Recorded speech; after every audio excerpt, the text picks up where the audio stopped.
Hey everyone, Paul Wheeler here, Wheeler Healthy You. Today is Therapy Thursday, and I figured we'd talk about an upper body stretch that that I feel like I have done wrong for years when I was younger, and it's more like stretching out the pecs. You know, I was like my pecs are so tight, so I would crank on them, and I would just stress the anterior joint capsule of the shoulder, because what I was allowing to happen is I was allowing my shoulder to push forward when I was stretching it. So, you know, if I would just do like almost like a traditional stretch, I was almost allowing that to happen.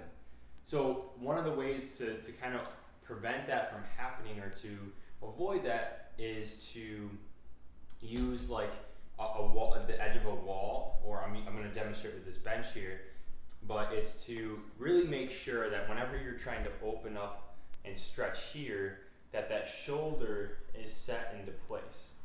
So you're more opening. I like to say, like, you know, when you open, you're opening from your sternum, and a little bend in the elbow really does help to keep that shoulder back, versus, again, if you were to stretch it, you could probably go really far, but the shoulder itself will start to jut forward.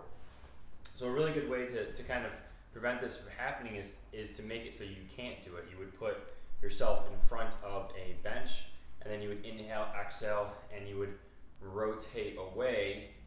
And then if you want to make it a little more active, you can push into the wall or the bench, and on the exhale, you can try to almost lift your arm away, and then you can rotate again a little bit further away.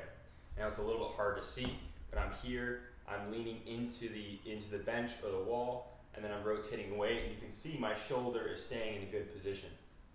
And I feel a nice broad stretch here. I don't feel like I'm stressing, the front of my shoulder. I think there's a lot of parts that play to that, but just to keep it simple, it's a really simple way to stretch the front line. I loved doing just like the ball rolling here. If you keep good posture, all that stuff is going to really help keep that shoulder from being pulled forward. And then getting that pec minor is the other part that's a little bit more of a challenge, and you can easily again do the same thing.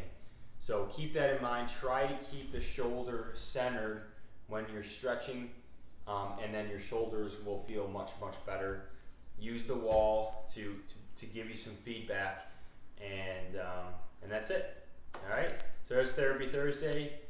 Stretching out that pec muscle with the wall, with the support of the wall. Do it with the scapular tipping, do it with the ball rolling. Make sure it's not just one or the other. All right, have a good day, and I'll see you tomorrow for Food Friday.